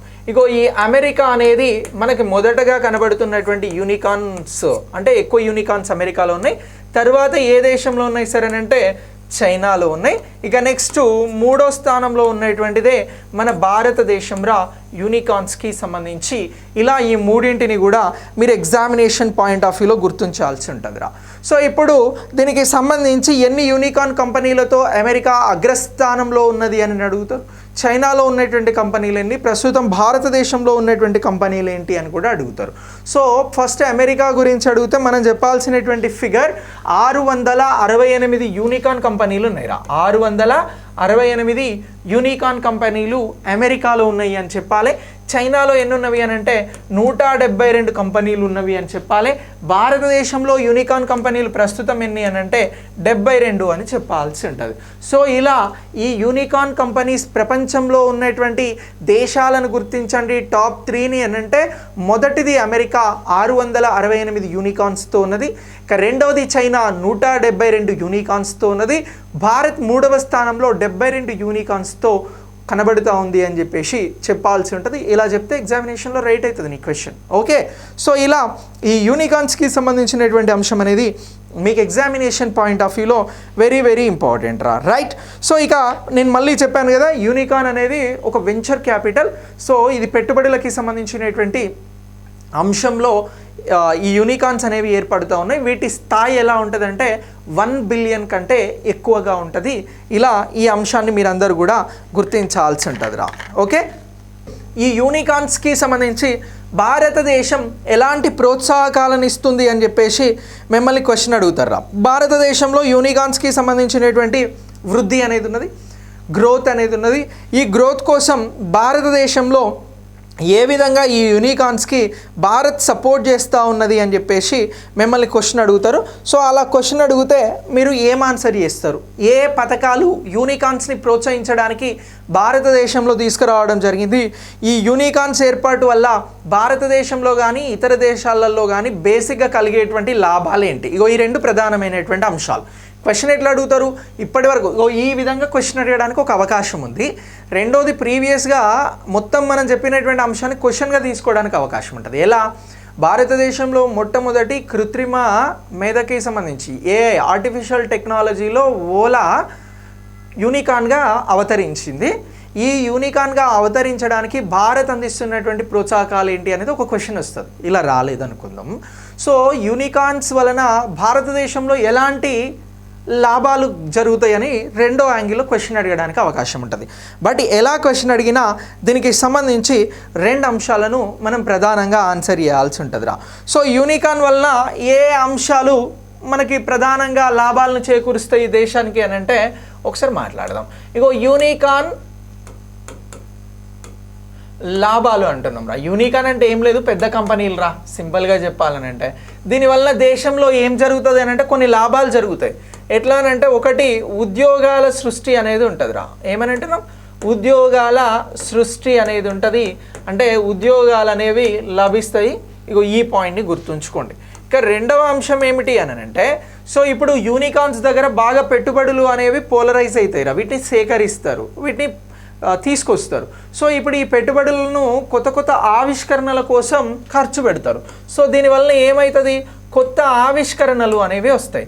సో ఈ ఆవిష్కరణల వలన ఏమవుతుంది అని అంటే పెట్టుబడులు పెరుగుతాయి రా. ఏమని అంటున్నాం? పెట్టుబడులు అంటే మేధో సంపత్తి హక్కులు వస్తాయి, పెట్టుబడులు కాదు, మేధో సంపత్తి హక్కులు. సో ఇప్పుడు దేశానికి మేధో సంపత్తి హక్కులు అనేవి సమకూరుతాయి. ఇక మూడోది, యూనికార్న్స్లో పెట్టుబడులు పెట్టడానికి ఎవరు వస్తారు అని అంటే విదేశీ పెట్టుబడులు అనేవి వస్తాయి రా. విదేశీ పెట్టుబడులు. ఇప్పుడు భారతదేశంలో ఒక కంపెనీ అనేది బాగా గ్రోత్ అవుతున్నప్పుడు ప్రపంచంలో ఉన్నటువంటి దేశాలు వాటికి సంబంధించి అక్కడ ఉన్నటువంటి పెట్టుబడిదారులు ఈ ఫలానా భారతదేశంలో ఉన్నటువంటి కంపెనీలో పెట్టుబడులు పెడితే బాగా లాభాలు వస్తాయి అని చెప్పేసి ఫారెన్ డైరెక్ట్ ఇన్వెస్ట్మెంట్స్ కోసం భారతదేశానికి రావడం జరుగుతుందిరా. ఇక నెక్స్ట్ ఇక్కడ బిజినెస్ ఏకో సిస్టమ్ అనేది డెవలప్మెంట్ అవుతుందిరా. 4వ అంశం ఏమంటున్నామనంటే బిజినెస్ ఏకో సిస్టమ్ అనేది డెవలప్ అవుతుంది. ఇలా ఇగో ఈ అంశాన్ని కూడా మీరు గుర్తించాల్సి ఉంటుంది. ఇది కూడా వెరీ వెరీ ఇంపార్టెంట్. ఇక నెక్స్ట్ దీనితో పాటు ఇప్పుడు భారతదేశంలో ఇలా యూనికార్న్స్ డెవలప్ అవుతున్నాయి అన్నప్పుడు ఏమైంది అని అంటే ప్రపంచ స్థాయి గుర్తింపు అనేది ఇంకా పెరుగుతుంది రా. ప్రపంచ స్థాయి గుర్తింపు పెరుగుతుంది. ప్రపంచ స్థాయి గుర్తింపు అనేది వస్తుంది అని చెప్పేసి గుర్తుంచుకోండి. సో ఇలా ఇగో ఈ అంశం అనేది మనకు ఇంపార్టెంట్. ఇవి దేశానికి యూనికార్న్స్ వలన కలిగేటువంటి లాభాలుగా మనం గుర్తించాల్సి ఉంటుంది. ఈ లాభాల పాయింట్ ఆఫ్ వ్యూలో మిమ్మల్ని అడిగితే ఈ అంశాలన్నీ ఇంపార్టెంట్. ఇక అల్టిమేట్గా లాస్ట్ ఏంటి అని అంటే ఇవన్నీ ఉన్నప్పుడు ఆర్థిక వృద్ధి అనేది సాధ్యమవుతుందిరా. సో ఇలా ఆర్థిక వృద్ధి ఎకానమీ డెవలప్మెంట్ అవుతుంది. సో ఇలా ఆర్థిక వృద్ధి అనేది ఉంటుంది అనేటువంటి అంశాలు. ఏ విధంగా యూనికార్న్స్ దేశాభివృద్ధిలో కీలకంగా ఉపయోగపడతాయి పాయింట్స్ని గుర్తించండి అని అంటే, 1 ఉద్యోగాల సృష్టి, 2 ఆవిష్కరణలు మేధో సంపత్తి హక్కులు, 3 విదేశీ పెట్టుబడులు, బిజినెస్ ఎకోసిస్టమ్ డెవలప్ అవ్వడం, ప్రపంచ స్థాయిలో గుర్తింపు రావడం, ఆర్థిక వృద్ధి జరగడం. సో ఇలా యూనికార్న్ వలన లాభాలు చేకూరుతాయి ఒక దేశానికి అనేటువంటి అంశాన్ని ఇక్కడ మీరందరూ కూడా గుర్తించాల్సి ఉంటుందిరా. మరి భారతదేశంలో యూనికార్న్స్ని ప్రోత్సహించడానికి భారత ప్రభుత్వం తీసుకుంటున్నటువంటి చర్యలు ఏంటి అంటే, సింపుల్గా చెప్పాలంటే స్కీమ్స్ రా. యూనికార్న్స్ కోసం ఏ స్కీమ్స్ అప్లికబుల్ అయితే భారతదేశంలో, ఒకసారి మీ ఆన్సర్ని కమెంట్ బాక్స్లో పోస్ట్ చేయండి. రైట్. సో ఇప్పుడు యూనికార్న్స్కి సంబంధించి భారత్ ఇస్తున్నటువంటి ప్రోత్సాహకాలు ఏంటి అని అంటారా. ఇగో భారత ప్రోత్సాహకాలు అని చెప్పేసి గుర్తుంచుకోండి. సో మీ పాయింట్ ఆఫ్ వ్యూలో కూడా క్వశ్చన్ వస్తే మనం ఆన్సర్ చేయాల్సి ఉంటుందిరా. ఇప్పుడు దేశంలో ఏ సిస్టమ్ అయినా ముందుకెళ్ళాలంటే దానికి కొన్ని ప్రోత్సాహకాలు, కొంత ఎంకరేజ్మెంట్, దానికి సంబంధించినటువంటి కొన్ని బెనిఫిట్స్, ఇలాంటివన్నీ కూడా ఇంపార్టెంట్ రా. ఈ పాయింట్ ఆఫ్ వ్యూలో క్వశ్చన్ అనేది వచ్చినప్పుడు మనం ఫస్ట్ చేయాల్సింది ఏంటి అని అంటే, భారతదేశంలో అటల్ ఇన్నోవేషన్ మిషన్ అనేది ఇగో దీనికి సంబంధించి ఉపయోగపడేటువంటి ఒక అంశం రా. ఒకటి ఏమంటున్నాం, అటల్ ఇన్నోవేషన్ మిషన్ దేనికోసం ఉపయోగపడుతుంది అని అంటే, యూనికార్న్స్ కోసం ఉపయోగపడుతూ ఉంది. ఇగో యూనికార్న్స్కి సపోర్ట్ చేస్తూ ఉంది అనేటువంటి అంశాన్ని ఇక్కడ గుర్తుంచుకోండి, వెరీ వెరీ ఇంపార్టెంట్. ఇంకా నెక్స్ట్ మల్టీప్లేయర్ గ్రాంట్ స్కీమ్ అనేది ఉందిరా. ఇగో రెండవ అంశం ఏంటి అని అంటే, మల్టీప్లేయర్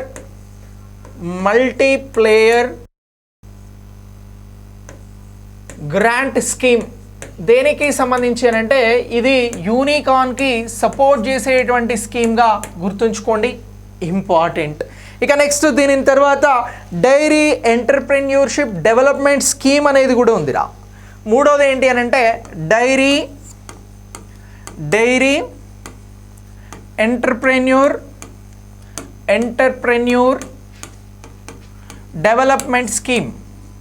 ఇగో ఇది కూడా యూనికార్న్కి సపోర్ట్ చేస్తూ ఉంది.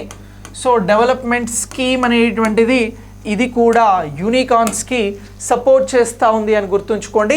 సో ఈ స్కీమ్ కూడా మనకి వెరీ వెరీ ఇంపార్టెంట్ యూనికార్న్స్కి సంబంధించి. ఇక మీ అందరికీ తెలుసు స్టార్టప్ ఇండియా ఇనిషియేషన్ అని చెప్పేసి ఒకటి ఉందిరా.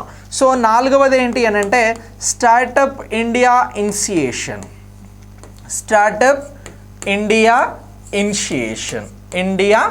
ఇనిషియేషన్ అనేటువంటి ఒక స్కీమ్ ఉంది, గుర్తుంచుకోండి, వెరీ వెరీ ఇంపార్టెంట్. ఇక నెక్స్ట్ దీని తర్వాత మరొకటి ఏంటి అని అంటే, startup India seed fund scheme అని అంటున్నాం రా. ఐదవది ఏంటి అని అంటే, startup India seed fund scheme. So ఇలా ఇగో ఇవన్నీ కూడా మీరు క్లియర్గా నేర్చుకుంటే మీకు ఎగ్జామినేషన్లో ప్రోత్సాహకాల మీద కూడా క్వశ్చన్ అడిగిన ఆన్సర్ అనేది చాలా సులువుగా చేయడానికి అవకాశం ఉంటుందిరా. ఇక నెక్స్ట్ స్టార్టప్స్ కోసం ఫండ్ అనేటువంటి మరొక ప్రత్యేక కార్యక్రమం ఉంది. సో ఇలా ఈ 6 అంశాలను మీరు గుర్తుంచుకోండి. స్టార్టప్ కోసం ఫండ్. సో ఇగో ఇవి వెరీ వెరీ ఇంపార్టెంట్ మనకి ఎగ్జామినేషన్ పాయింట్ ఆఫ్ వ్యూలో. మిమ్మల్ని ఏమైనా భారతదేశంలో యూనికార్న్ ప్రోత్సాహకాల కోసం ఉపయోగపడుతున్నటువంటి పథకాలు, స్కీమ్స్ని గుర్తించండి అని అంటే, 1 అటల్ ఇన్నోవేషన్ మిషన్ అని అంటున్నాం, 2 మల్టీప్లేయర్స్ గ్రాంట్ స్కీమ్ అని అంటున్నాం, 3 డైరీ ఎంటర్ప్రెన్యూర్ డెవలప్మెంట్ స్కీమ్ అని అంటున్నాం, 4 స్టార్టప్ ఇండియా ఇనిషియేషన్ అని అంటున్నాం, 5 స్టార్టప్ ఇండియా ఫండ్ స్కీమ్ అని అంటున్నాం, 6 స్టార్టప్ కోసం ఫండ్ అని అంటున్నాం. ఇలా ఇవన్నీ కూడా భారతదేశంలో యూనికార్న్స్కి సంబంధించి ఉపయోగపడేటువంటి స్కీమ్స్గా గుర్తించాల్సి ఉంటుంది. Very very important. దీనికి సంబంధించి మీరు ఆన్సర్ ఏ విధంగా క్వశ్చన్ ఏ విధంగా అడిగినా వీటికి సంబంధించి ఆన్సర్ అనేది చేయండి రా. ఓకే. సో ఇక హాయ్ వెంకటరమణారెడ్డి. ఇక నెక్స్ట్ దీని తర్వాత మనం ఏఐసి అనేటువంటి ఒక రిపోర్ట్ గురించి మాట్లాడదాం. ఈ రిపోర్టు ఇటీవల దేనిలో వచ్చింది, ఏ విభాగం ద్వారా ఈ రిపోర్ట్ని ఇచ్చినారు అని అంటున్నాం రా.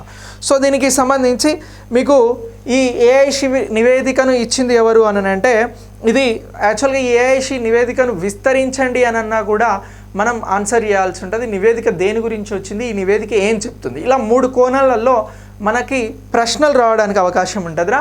సో ఇప్పుడు ఉన్నత విద్యకి సంబంధించి ఈ ఏఐసి అనేటువంటి రిపోర్ట్ గురించి మాట్లాడదాం రా. ఈ రిపోర్ట్ ఏ ఇయర్కి సంబంధించి దీన్ని ఇవ్వడం జరిగింది, ఇది ఏం చెప్తా ఉంది అనేది మనం నేర్చుకోవాల్సినటువంటి ముఖ్యమైనటువంటి అంశం రా. సో ఈ రిపోర్ట్ అనేది 2021-22కి రూపొందించబడిందిరా.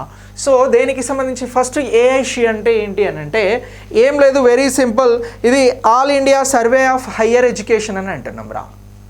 ఇగో ఏ అని అంటే ఆల్ ఇండియా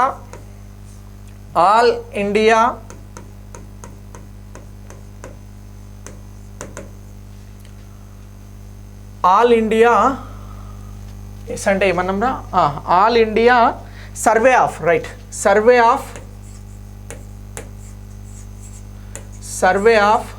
హయ్యర్ ఎడ్యుకేషన్ అని అంటున్నాంరా. సో ఇలా ఈ హయ్యర్ ఎడ్యుకేషన్కి సంబంధించి ఇటీవల ఏ రిపోర్ట్ ఏ ఇయర్కి సంబంధించింది వచ్చింది అని అంటారు.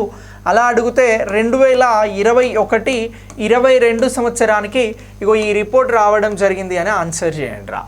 ఏఐసి రిపోర్ట్ దేనికి సంబంధించింది అని అంటే all India survey of higher education అని అంటున్నాం. సో హయ్యర్ ఎడ్యుకేషన్ అంటే ఇంకా మీ అందరికీ తెలుసు ఉన్నత విద్యకి సంబంధించింది. ఇటీవల ఇది ఏ ఇయర్కి రావడం జరిగింది అని అంటే 2021-22 సంవత్సరానికి దీన్ని రిలీజ్ చేయడం జరిగింది అని చెప్పేసి గుర్తించాల్సి ఉంటుందిరా. సో ఇక భారతదేశంలో ఉన్నత విద్యకి సంబంధించినటువంటి పరిస్థితులను ఈ రిపోర్ట్ ద్వారా విడుదల చేయడం జరుగుతూ ఉందిరా. ఉన్నత విద్యకి సంబంధించినటువంటి విద్యార్థులు, ఉపాధ్యాయులు, వారికి సంబంధించినటువంటి ఇతర డేటా, వారికి ఏర్పాటు చేస్తున్నటువంటి విశ్వవిద్యాలయాలకి సంబంధించినటువంటి మౌలిక సదుపాయాలు, వారికి అందిస్తున్నటువంటి సమాచారం, వారికి ఆర్థికంగా ఇస్తున్నటువంటి ప్రోత్సాహకాలు, ఇగో ఇలా ఈ అన్ని అంశాలను బేస్ చేసుకొని వీటినన్నింటినీ పారామితులుగా అంటే పారామీటర్స్గా పెట్టుకొని ఈ సర్వేను నిర్వహించడం జరిగింది 2021-22కి సంబంధించి అని మీరు గుర్తించాల్సి ఉంటుందిరా. ఇక 2021-22కి సంబంధించి ఎన్ని కోట్ల మంది ఉన్నత విద్యలో ఉన్నారు దేశవ్యాప్తంగా అని అంటే 4.14 కోట్ల మంది ఉన్నారు అని చెప్పేసి గుర్తుంచుకోండిరా. ఉన్నత విద్యకి సంబంధించి 2021-22లో 4.33 కోట్ల మందిరా. ఎంతమంది అని అంటున్నాం, ఇగో 2021-22 సంవత్సరంలో 4.33 కోట్ల మంది హయ్యర్ ఎడ్యుకేషన్లో ప్రస్తుతం భారతదేశంలో ఉన్నారు అనేటువంటి అంశాన్ని గుర్తుంచుకోండి. ఇటీవల వచ్చినటువంటి all India survey of higher ఎడ్యుకేషన్కి సంబంధించి ఎంతమంది 2021-22లో ఉన్నత విద్యలో కొనసాగుతూ ఉన్నారు, ఎంతమంది నమోదవ్వడం జరిగింది అని అంటే 4.33 కోట్ల మంది భారతదేశంలో ఉన్నత విద్యలో కొనసాగుతూ ఉన్నారు అనేటువంటి అంశాన్ని గుర్తించాల్సి ఉంటుందిరా. మరి మళ్ళీ ఈ 4.33 కోట్ల మందిని కేటగిరీ వైజ్గా బైఫర్కేట్ చేయడం జరిగింది. సో ఇలా కేటగిరీ వైజ్గా బైఫర్కేట్ చేసిన దాంట్లో ఎంతమంది ఎస్టీలు ఉన్నారు, ఎంతమందికి ఎస్సీలు ఉన్నారు, అలాగే ఎంతమంది ఓబీసీలు, ఎంతమంది ఇతర కులాలు అనేటువంటి అంశాలను అడిగితే డెప్త్ క్వశ్చన్ అవుతుంది.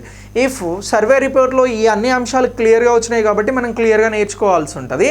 సో ఇప్పుడు భారతదేశంలో 4.33 కోట్ల మంది ఉన్నత విద్యలో శిక్షణ పొందుతూ ఉన్నారు 2021-22 రిపోర్ట్ ప్రకారము.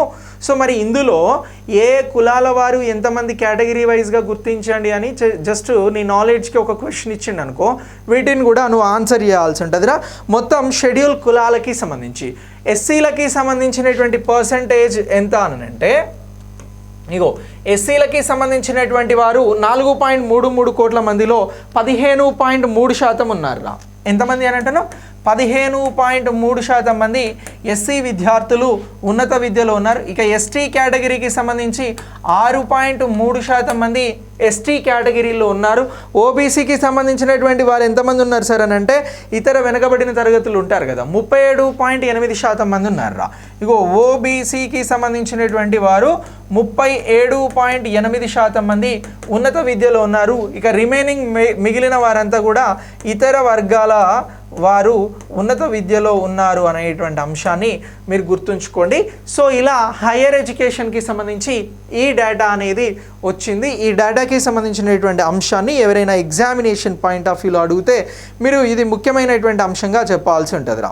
మరి ఉన్నత విద్యలో టాప్లో ఉన్నటువంటి స్టేట్స్ ఏంటి, ఉన్నత విద్య కోసం ఏ రాష్ట్రాలలో ఎక్కువ మంది విద్యార్థులు ఎన్రోల్ అవుతూ ఉన్నారు అనేటువంటి అంశాన్ని మనం ఇక్కడ ఆన్సర్ చేయాల్సి ఉంటుందిరా. సో ఇటీవల వచ్చినటువంటి ఏఐషీ రిపోర్ట్ ఏదైతే ఉందో, ఇగో ఈ all India survey of higher education ద్వారా ఎక్కువగా ఏ రాష్ట్రాలలో విద్యార్థులు రిజిస్టర్ అవుతూ ఉన్నారు చెప్పండి అని అంటారు. అలా అడిగితే కొన్ని రాష్ట్రాల పేర్లను చెప్పాల్సి ఉంటుందిరా. సో ఇప్పుడు ఉన్నత విద్యా రాష్ట్రాలు, ఉన్నత విద్య ఇగో విద్యార్థుల నమోదు రాష్ట్రాలు, విద్యార్థులు ఎక్కువగా ఉన్న రాష్ట్రాలను గురించి, టాప్ స్టేట్స్ గురించి ఉన్నత విద్యను క్వశ్చన్గా అడగడానికి అవకాశం ఉంటుంది. ఇటీవల వచ్చినటువంటి రిపోర్ట్స్ ప్రకారం ఉన్నత విద్యలో ఎక్కువగా టాప్లో నిలుస్తున్నటువంటి రాష్ట్రాలని గుర్తించండి అని మిమ్మల్ని ఎగ్జామినేషన్ పాయింట్ ఆఫ్ వ్యూలో క్వశ్చన్ అడుగుతారు రా. వెరీ గుడ్ రా నీలజ. ఫస్ట్ రాష్ట్రంగా ఏది ఉన్నది అని అంటే ఉత్తరప్రదేశ్ ఉన్నదిరా. సో ఇలా రాష్ట్రాల వారీగా మిమ్మల్ని క్వశ్చన్ అడిగినప్పుడు ఒకటి మీరు చెప్పాల్సింది ఉత్తరప్రదేశ్ అని చెప్పండి రా. ఇగో ఉత్తరప్రదేశ్ అనేది మనకి టాప్ స్టేట్గా ఎక్కువ మంది ఉన్నత విద్య కోసం, హయ్యర్ ఎడ్యుకేషన్ కోసం రిజిస్టర్ అవుతున్నటువంటి విద్యార్థులు రా. ఇక నెక్స్ట్ దీని తర్వాత మరొక రాష్ట్రం ఏంటి సార్ అని అంటే మహారాష్ట్ర అని గుర్తుంచుకోండి రా. నెక్స్ట్ మహారాష్ట్ర నుంచి ఉన్నత విద్య కోసం ఎక్కువ మంది విద్యార్థులు రిజిస్టర్ అవ్వడం జరుగుతుంది. నెక్స్ట్ ఏమిటి అని అంటే తమిళనాడు అని గుర్తుంచుకోండి రా. తమిళనాడు రాష్ట్రం నుంచి ఎక్కువ మంది విద్యార్థులు రిజిస్టర్ అవుతూ ఉన్నారు. నెక్స్ట్ ఏమిటి అని అంటే తమిళనాడు తర్వాత మధ్యప్రదేశ్ రా. ఇగో మధ్యప్రదేశ్ నుంచి కూడా ఎక్కువ మంది విద్యార్థులు రిజిస్టర్ అవ్వడం జరుగుతూ ఉంది. నెక్స్ట్ ఏమిటి అని అంటే పశ్చిమ బెంగాల్ అని అంటున్నాం రా. పశ్చిమ బెంగాల్ నుంచి కూడా ఎక్కువ మంది విద్యార్థులు ఉన్నత విద్యను అభ్యసించడం జరుగుతూ ఉంది. ఇక నెక్స్ట్ ఏమిటి అని అంటే రాజస్థాన్ అనేటువంటి రాష్ట్రానికి కూడా గుర్తుంచుకోండిరా. ఇగో ఇవి ఈ రాష్ట్రాలు ఉన్నత విద్యకి సంబంధించి హయ్యర్ ఎడ్యుకేషన్లో ఎక్కువ మంది విద్యార్థులు ఎన్రోల్ అయ్యి రిజిస్టర్ అవుతున్నటువంటి రాష్ట్రాలు. క్వశ్చన్ ఎలా అడుగుతారనంటే ఇటీవల వచ్చినటువంటి all India survey of higher education 2021-22 ప్రకారం ఎక్కువ మంది హయ్యర్ ఎడ్యుకేషన్ కోసం రిజిస్టర్ అవుతున్నటువంటి రాష్ట్రాలను గుర్తించండి అని అడుగుతారు. అలా క్వశ్చన్ అడగగానే మీరు చెప్పాల్సింది ఉత్తరప్రదేశ్, మహారాష్ట్ర, తమిళనాడు, మధ్యప్రదేశ్, అలాగే నెక్స్ట్ పశ్చిమ బెంగాల్, రాజస్థాన్ అని చెప్పేసి ఆన్సర్ చేస్తే సరిపోతుంది. ఇలా హయ్యర్ ఎడ్యుకేషన్కి సంబంధించి ఇగో ఈ రాష్ట్రాల నుంచి ఎక్కువ మంది విద్యార్థులు రిజిస్టర్ అవ్వడం జరుగుతుంది. ఇలా రిజిస్టర్ అయినటువంటి ఈ రాష్ట్రాల పాయింట్ ఆఫ్ వ్యూలో మనల్ని క్వశ్చన్ అడగడానికి అవకాశం ఉంటుంది. ఇది వెరీ వెరీ ఇంపార్టెంట్. ఇంకో విధంగా కూడా క్వశ్చన్ అడగడానికి ఎక్కువ ఛాన్సెస్ ఉంటాయిరా. ఆ ఛాన్సెస్ ఏంటి అని అంటే ఇటీవల వచ్చిన all India survey of higher ఎడ్యుకేషన్లో విదేశాల నుంచి ఎక్కువ మంది విద్యార్థులు ఇక్కడ హయ్యర్ ఎడ్యుకేషన్ కోసం వస్తున్నారు. సో భారతదేశానికి ఎక్కువగా ఏ దేశం నుంచి విద్యార్థులు వచ్చి ఇక్కడ హయ్యర్ ఎడ్యుకేషన్ని చదవడం జరుగుతూ ఉంది అని అడుగుతారు. ఉన్నత విద్యను చదువుతున్న వారి దేశాలను గుర్తించండి అని అంటారు. ఇప్పుడు ఎలా అయితే మనం రాష్ట్రాల నుంచి రిజిస్టర్ అవుతున్నారని అన్నామో అలాగే దేశాల పాయింట్ ఆఫ్ వ్యూలో ఉన్నత విద్య, ఇతర దేశాల నుంచి విద్యార్థులు, ఉన్నత విద్య ఇతర దేశాల విద్యార్థులు అని చెప్పేసి ఒక క్వశ్చన్ అడుగుతారు రా. ఈ రిపోర్ట్ అనేది ఇటీవల వచ్చింది. ఈ రిపోర్ట్ గురించి మనకి అప్డేట్ ఉంది కాబట్టి క్వశ్చన్ రావడానికి అవకాశం ఉంటుంది. అలా అడిగితే మీరు చెప్పాల్సినటువంటి ఫస్ట్ దేశం ఏంటి తెలుసా? సో నేపాల్ దేశాన్ని గుర్తుంచుకుంటారా. సో ఈ నేపాల్ నుంచి ఎంతమంది విద్యార్థులు వస్తూ ఉన్నారు సార్ అని అంటే 28% ఉన్నత విద్య కోసం ఇక్కడికి వచ్చి చదవడం జరుగుతూ ఉందిరా. ఏ దేశము అని అంటున్నాం? నేపాల్ అని అంటున్నాం. ఇగో ఇది ఒకటి. సో నేపాల్ నుంచి మన ఉన్నత విద్య కోసం రిజిస్టర్ అవుతున్నటువంటి విద్యార్థుల సంఖ్య 28% ఉంది. ఇది ఇంపార్టెంట్, దీన్ని గుర్తుంచుకోండి. ఇక నెక్స్ట్ దీని తర్వాత ఆఫ్ఘనిస్తాన్ ఉందిరా. ఆఫ్ఘనిస్తాన్ ఎంత పర్సెంటేజ్ సార్ అని అంటే ఆఫ్ఘాన్ 6.7 రా. ఇక 6.7 విద్యార్థులు ఆఫ్ఘాన్ వారు ఉన్నారు. ఇక next 3 United states of America, వీరు 6.2% భారతదేశంలో ఉన్నత విద్యను హయ్యర్ ఎడ్యుకేషన్ చదవడం జరుగుతూ ఉంది. ఇలా ఈ అంశం కూడా వెరీ ఇంపార్టెంట్. నెక్స్ట్ బంగ్లాదేశ్ ఉందిరా. బంగ్లాదేశ్ ఎంత అని అంటే 5.6. ఇగో బంగ్లాదేశ్ ఎంత అని అంటున్నాం? 5.6 అని అంటున్నాం. ఇగో ఈ అంశానికి కూడా గుర్తుంచుకోండి, 5.6 బంగ్లాదేశ్ నుంచి. నెక్స్ట్ దీని తర్వాత మరొక దేశం ఏంటి అని అంటే యుఏఈ రా. యునైటెడ్ అరబ్ ఎమిరేట్స్ నుంచి ఎంతమంది విద్యార్థులు ఉన్నత విద్య కోసం భారతదేశానికి వస్తున్నారు అని అంటే 4.9% రా. ఎంత అని అంటున్నాం 4.9%. ఇక నెక్స్ట్ 6 ఏ దేశం అని అంటే భూటాన్ అని అంటున్నాం రా. ఇగో ఈ భూటాన్ నుంచి ఉన్నత విద్య కోసం భారతదేశంకి వచ్చినటువంటి వారు 3.3% రా. సో ఇప్పుడు భారతదేశానికి ఉన్నత విద్య కోసం వస్తున్నటువంటి విద్యార్థుల సంఖ్యను పరిగణించండి. ఎవరు ఎంత పర్సెంటేజ్ మేర భారతదేశంలో చదువుతున్నారు అని అంటే నేపాల్ నుంచి 28% అని చెప్పాల్సి ఉంటుంది. నేపాల్ వారు 28% భారతదేశంలో హయ్యర్ ఎడ్యుకేషన్ చదువుతూ ఉన్నారు. అలాగే ఆఫ్ఘనిస్తాన్ నుంచి 6.7, అమెరికా నుంచి 6.2, బంగ్లాదేశ్ నుంచి 5.6, యూఏఈ నుంచి 4.9, భూటాన్ నుంచి 3.3% మేర ఉన్నత విద్య కోసం భారతదేశంలో రిజిస్టర్ అయినటువంటి విద్యార్థుల సంఖ్యగా మీరు ఆన్సర్ చేయాల్సి ఉంటుందిరా. సో ఇలా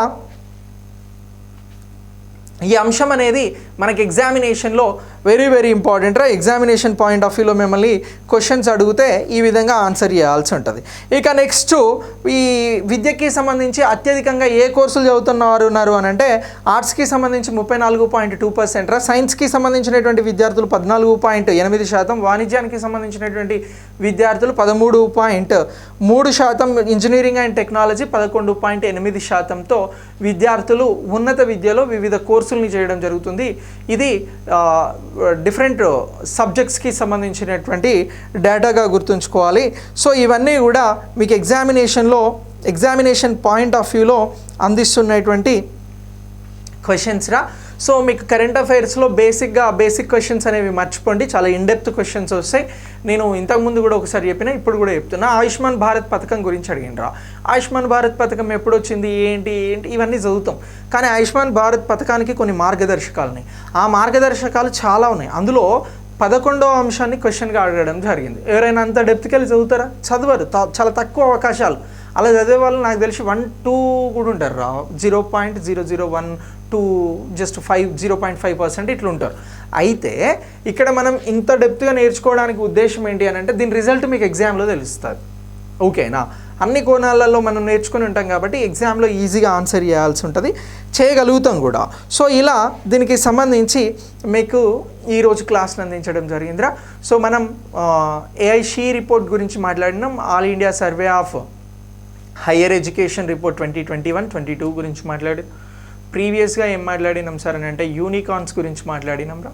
సో ఇక మీకు అక్కడ ఒక విషయం చెప్పాలి. యూనికార్న్స్కి సంబంధించి ఈ అంశాన్ని అప్డేట్ చేసుకోండి.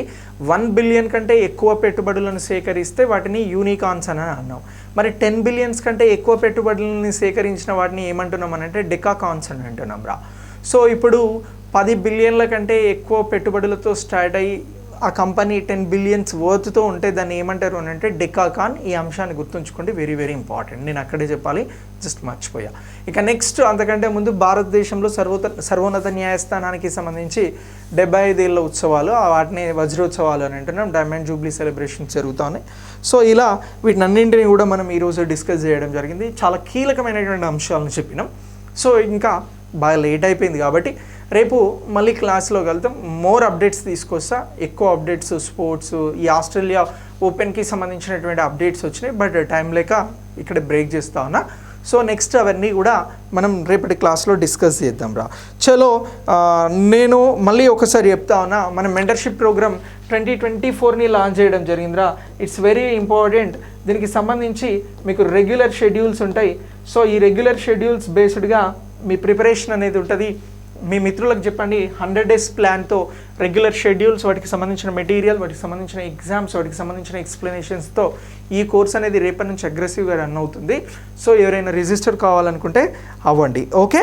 సో ఇంకా మీకు మంచి అప్డేట్స్ నేను తీసుకొస్తా. జస్ట్ మీరు మీ టైం పెట్టుకోండి. అయితే కొంచెం టైం అనేది అప్పుడప్పుడు 5 o'clockకి వస్తున్నా, అప్పుడప్పుడు 9కి వస్తున్నా, అప్పుడప్పుడు 10కి వస్తున్నా. ఎలా వచ్చినా కూడా మీరు మెంటల్గా రెడీగా ఉండండి. నేను చాలా కొంచెం ఫ్రీగా ఉంటే 5కి రావడానికి ట్రై చేస్తున్నా, కొంచెం బిజీ ఉంటే 9 తర్వాత రావడానికి ట్రై చేస్తున్నా. బట్ ఎలా అయినా రెగ్యులర్గా వస్తా. ఒకవేళ రాకపోతే నెక్స్ట్ డే మార్నింగ్ సెషన్లో కానీ ఆఫ్టర్నూన్ సెషన్లో కానీ వస్తా. బట్ అల్టిమేట్గా మీకు 6 monthsలో కరెంట్ అఫైర్స్ అంటే డెడ్ ఈజీ, మీరు చెప్పేలాగా నేను చెప్పిస్తా. It's my promise. మీరు అక్కడి వరకు ఫిక్స్ అవ్వండి. ఓకే. మీకు ఇంత డెప్త్ అనాలిసిస్ తోటి ఎక్కడ క్లాసులు ఉండవు. ఐ నో దట్, మీకు కూడా తెలుసు.